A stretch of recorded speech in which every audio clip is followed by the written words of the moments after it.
ناظرین نظم سرائے، السلام علیکم۔ آپ کے لیے دعائے خیر و برکت۔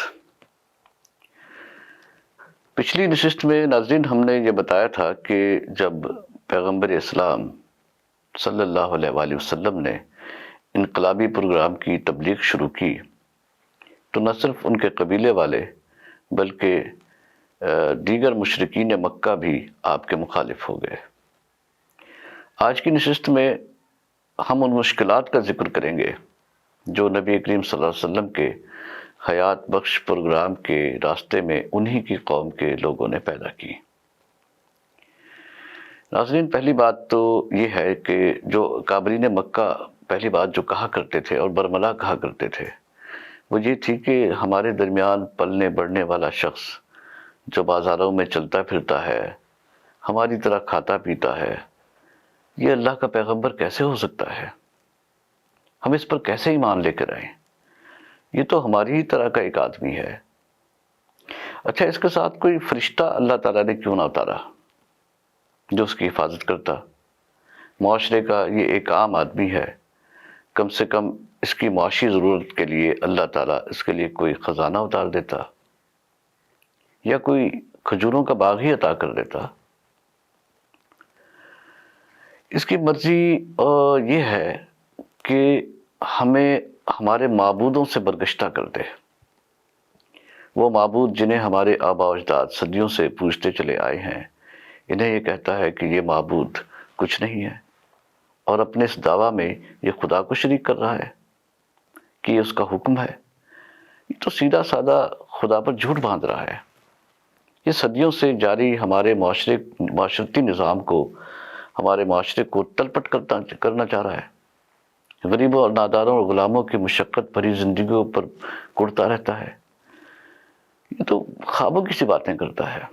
دوسرا الزام جو مترفین لگاتے تھے پیغمبر اسلام صلی اللہ علیہ وسلم پر وہ یہ تھا کہ ان کے نزدیک قرآن جسے پیش کیا جا رہا ہے یہ سراسر جھوٹ ہے، یہ خدا کی طرف سے نہیں اتارا گیا بلکہ محمد صلی اللہ علیہ وسلم نے اسے اپنے پاس سے گھڑ لیا ہے۔ بعض اوقات یہ کہتے کہ یہ باتیں اسے کوئی اور عالم سکھا دیتا ہے، اور معاذ اللہ اسے یہ کہانیاں کہیں سے مل گئی ہیں جسے یہ خدا کی طرف منسوب کر کے دہرا دیتا ہے۔ یہ اساطیر الاولین ہیں، ہم سے پہلے لوگوں کے قصے کہانیاں ہیں، اور کیا ہے۔ تیسری بات جو مستکبرین مکہ اسلام کے خوشگوار پروگرام کی مخالفت میں کیا کرتے تھے وہ یہ تھا کہ معاذ اللہ آپ کو جنون لاحق ہو گیا ہے جو یہ انہونی باتیں کیا کرتے ہیں۔ بھلا کیا سب انسان برابر ہو سکتے ہیں؟ یہ تو بڑی انہونی سی بات ہے۔ یہ تو ساحر ہے، شاعر ہے، تخیلات کی دنیا میں رہتا ہے، ہر وقت کچھ سوچتا رہتا ہے، کاہن ہے، کذاب ہے، وغیرہ وغیرہ، جو ان کے منہ میں آتا تھا وہ الزام عائد کر دیتے تھے۔ اور ناظرین، ازمنہ قدیم سے انسانی معاشرے میں جادو پر بہت اعتقاد چلا آ رہا ہے۔ مشرکین مکہ یہ بھی کہا کرتے تھے کہ نبی مکرم صلی اللہ علیہ وآلہ وسلم پر کسی نے جادو کر دیا ہے، اسی لیے یہ معاذ اللہ اول فل بولتے رہتے ہیں۔ اسلام کی اشاعت کو روکنے کے لیے کفار مکہ نے ایک اور تکلیف دہ حربہ استعمال کیا، یعنی آپ کہیں بھی پائے جاتے آپ کا مذاق اڑایا جاتا۔ آپ صلی اللہ علیہ وسلم کی کسی بات کو وہ توجہ سے سننا گوارا ہی نہیں کرتے تھے بلکہ ہنسی مذاق میں اڑا دیا کرتے تھے۔ دلائل کا جواب دلائل سے دینے کے بجائے گلی محلوں کے بچے آپ کے پیچھے لگا دیتے جو خام خواہ آپ پر آوازیں کستے رہتے۔ مستکبرین کے یہ کیسے تکلیف دہ رویے تھے جنہیں پیغمبر اسلام حضرت محمد مصطفیٰ صلی اللہ علیہ وآلہ وسلم بڑے سکون سے برداشت کر رہے تھے۔ ان مستکبرین اور مترفین کا مقصد یہ تھا کہ کسی نہ کسی طرح اسلام کے انقلابی پروگرام کو نیست و نابود کر دیا جائے۔ اسی میں مترفین کی دنیاوی کامیابی تھی۔ مترفین مکہ کو اس بات کی شدید پریشانی تھی کہ جو کوئی قرآن کو سنتا ہے کچھ سوچنے پر ضرور مجبور ہو جاتا ہے، قرآن اسے اپنی گرفت میں لے لیتا ہے۔ ایسا نہ ہو کہ یہ لوگوں کے دل میں گھر کر جائے قرآن مجید، اور یوں لوگ ہمارے استحصالی نظام کے لیے خطرہ بن جائیں۔ غلام، غریب اور نادار لوگ اسلام کے جھنڈے تلے اکٹھے ہو رہے ہیں، کوئی ایسا اہتمام ہونا چاہیے کہ جہاں قرآن پاک کی تعلیمات سنائی جا رہی ہوں وہاں اتنا شور مچاؤ کہ کان پڑی آواز سنائی نہ دے۔ انہوں نے یہ اصول بنا لیا کہ قرآن کو نہ خود سنو اور نہ دوسروں کو سننے دو، بری طرح نظر انداز کرنا شروع کر دو، برابری کے معاشرے کی یہ باتیں لوگوں تک پہنچنے ہی نہ دو۔ اس مقصد کے لیے نضر بن حارث نے بڑی چالاکی کا کام کیا۔ وہ عراق گیا اور وہاں سے ایرانی بادشاہوں کے قصے اور وہاں سے یہ رستم و سہراب اور اسفندیار کی داستانیں لا کر اس نے قصہ گوئی کی محفلیں شروع کر دی۔ اب جہاں کہیں قرآن پر بات ہو رہی ہوتی تھی یا قرآن پڑھا جا رہا ہوتا تھا وہاں یہ قصے بیان کرنا شروع کر دیے جاتے تھے۔ ظاہر ہے کہ ان قصوں میں عوام کے لیے دلچسپی کا سامان موجود تھا۔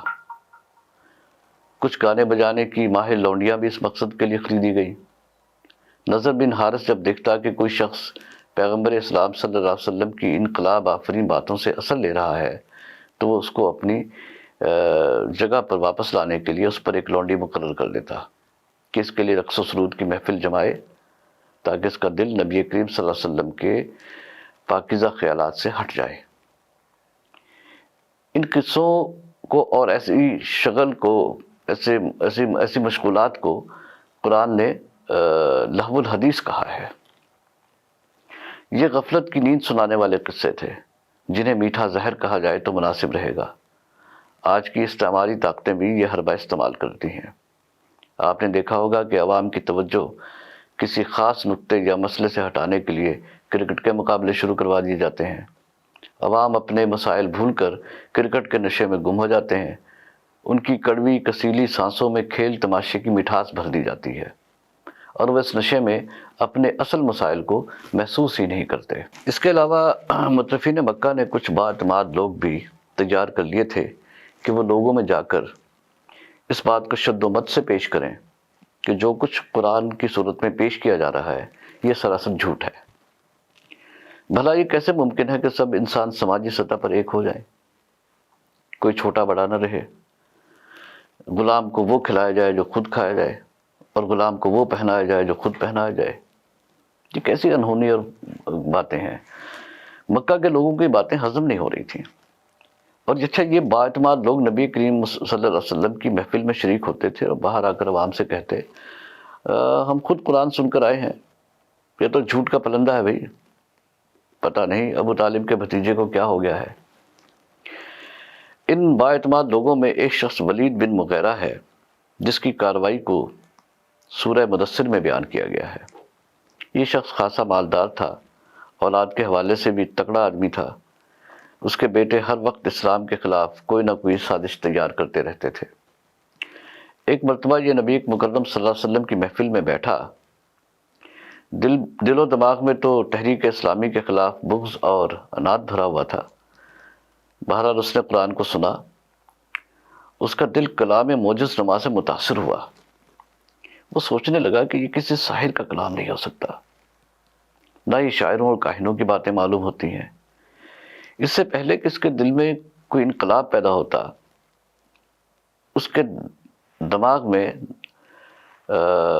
یوں سمجھے کہیے کہ اس کے نفع پرور دماغ نے مشورہ دیا کہ میں جس مقصد کے لیے یہاں آیا ہوں مجھے وہ پورا کرنا چاہیے۔ اگر میں نے اس کلام کی صداقت کو قبول کر لیا تو میرا کیا بنے گا؟ سرداران مکہ کے ہاں میرا کیا مقام ہوگا؟ اس نے دنیاوی فائدے کے اس نقطہ پر غور کیا اور اندازہ لگایا کہ اگر اس نے اس دعوت کو اور قرآن کی حقانیت کو تسلیم کر لیا تو قبائلی سیادت اور امارت اور سرداری سے ہاتھ دھونا پڑیں گے۔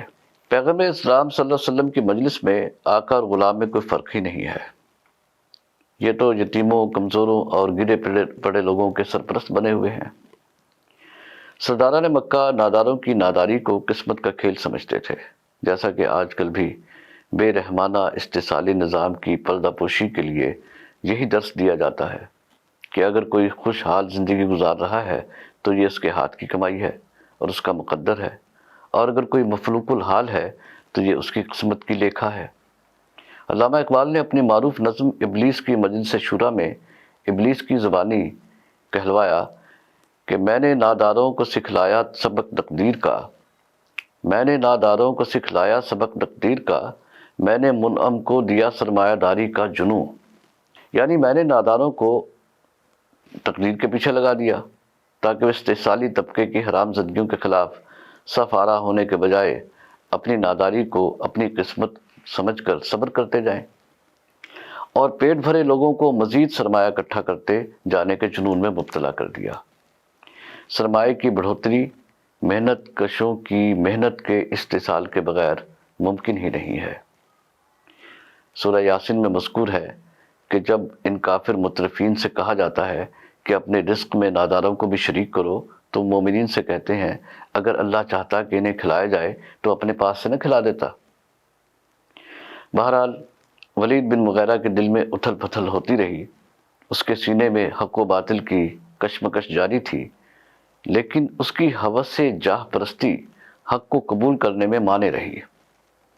پھر اس نے تیوری چڑھائی، منہ بسورا اور بڑے غرور سے نبی کریم صلی اللہ علیہ وسلم کی مجلس سے نکل گیا۔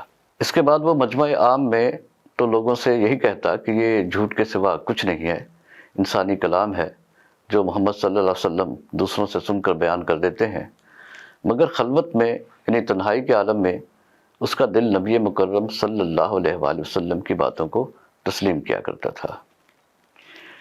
ناظرین، یہ تو تھا مکہ کے مشرک مترفین کا اسلام مخالف رویہ، جنہیں اسلام قبول کرنے کی صورت میں اپنی سرداریاں خطرے میں نظر آ رہی تھیں۔ کچھ لوگ وہ بھی تھے جو مذہبی پیشوائیت کے علم بردار تھے، یہ یہودی اور عیسائی تھے۔ یہودیوں کا تو سب سے بڑا اور بنیادی اعتراض ہی یہ تھا کہ نبوت تو بنی اسرائیل کے لیے مخصوص ہے، یہ بنی اسماعیل میں کہاں سے آ گئی، لہٰذا یہ جھوٹ ہے، ایسا ہو ہی نہیں سکتا کہ کوئی پیغمبر غیر بنی اسرائیل میں سے ہو۔ ان مخالفین میں یہودیوں کے مذہبی عالم اسی دعوے کو لے کر نبی کریم صلی اللہ علیہ وسلم سے دشمنی کرتے رہے۔ ناظرین، انسانی تاریخ میں دین اور مذہب کی کشمکش بھی ایک طولانی داستان ہے۔ مختصر طور پر بتاتا چلوں کہ دین جو ہے وہ احکام خداوندی پر مکمل طور پر عمل پیرا ہونے کا نام ہے، اور ہر پیغمبر نے انسانی معاشرے کو احکام خداوندی کے مطابق تشکیل دینے کی جد و جہد کی۔ جو ہی وہ اس دنیا سے تشریف لے گئے، اس دین کے پیروکاروں نے اس میں اپنے خیالات کی ترویج کرنا شروع کر دی۔ یوں وہ دین ایک عقیدے کی شکل اختیار کر جاتا تھا، جو محض بے شمار رسومات کا مجموعہ بن جاتا۔ ان رسومات کا عملی زندگی سے کچھ تعلق نہیں تھا۔ دین کی حرکی و عملی قوت ختم ہو جاتی تھی۔ مذہبی ٹھیکیدار اس کے محافظ ہوا کرتے تھے تاکہ اس کے ذریعے بغیر پیداواری کام کیے مزے کی زندگی گزاریں۔ اس کے بعد اللہ کا دوسرا رسول دنیا میں تشریف لاتا اور ان باطل رسومات کی جگہ دین خالص کا اجرا کیا کرتا۔ مزے کی بات یہ ہے کہ اس کی مخالفت اسی مذہبی پیشوائیت کے حامل طبقات کیا کرتے تھے۔ پچھلے تمام انبیاء مکرمین کے ساتھ یہی کچھ ہوا، اور یہی صورتحال ہمارے پیارے رسول حضرت محمد مصطفیٰ صلی اللہ علیہ وسلم کے زمانے میں پیش آئی۔ اس وقت مذہبی پیشوائیت کے علم بردار یہودی اور عیسائی تھے۔ اسلام کے لا طبقاتی اصول معاشرت کے مطابق یہودیوں کے نسلی تعصب کو بھی خطرہ لاحق ہو گیا تھا، اور مذہبی اجارہ داری کو بھی۔ یہودی خود کو دنیا کی اعلیٰ ترین نسل سمجھتے ہیں اور اپنے آپ کو خدا کے چہیتے سمجھتے ہیں۔ اس وقت بھی ایسے ہی تھا کہ نبی کریم صلی اللہ علیہ وسلم کے زمانے میں اپنے آپ کو برملا وہ کہتے تھے کہ ہم تو اللہ تعالیٰ کے پسندیدہ اور چہیتے ہیں۔ آج کا یہودی بھی ایسا ہی کہتا ہے۔ اسلام تو اس طرح کی برہمنیت کا قائل ہی نہیں ہے، جہاں ایک مخصوص گروہ مذہب کو اپنے لیے خدائی استحقاق سمجھ لے، جیسے ہندوستان میں پنڈتوں کا گروہ سب لوگوں کے دماغوں پر حکومت کرتا ہے۔ قرآن پر ایمان لانے سے یہودیوں کی یہ مذہبی سرداری ختم ہوتی تھی۔ وہ پیغمبر اسلام صلی اللہ علیہ وسلم سے کہا کرتے تھے کہ قرآن میں بہت سی باتیں ہماری کتابوں میں درج باتوں سے مطابقت نہیں رکھتی۔ وہ اپنی کتاب کے الفاظ کو بھی ذرا توڑ مروڑ کے پیش کرتے تھے تاکہ نبی مکرم صلی اللہ علیہ وسلم سمجھیں کہ جو کچھ پیش کر رہے ہیں وہ کتاب اللہ میں ہے اور وہی کتاب اللہ میں سے ہی سنایا جا رہا ہے، حالانکہ وہ قطعاً توریت اور زبور کے احکامات میں سے نہیں ہوتا تھا۔ وہ دیدہ اور دانستہ ایسی حرکتیں کرتے تھے، پھر کہتے اچھا ہماری مرضی کے مطابق قرآن میں کچھ تبدیلیاں پیدا کر دو تو ہم تمہارا ساتھ دیں گے، یعنی ان کی مذہبی پیشوائیت کو نہ للکارا جائے تو ٹھیک ہے۔ اس مطالبے کے پیچھے تو دراصل اپنے خدائی حقوق کی حفاظت ہی مقصود تھی۔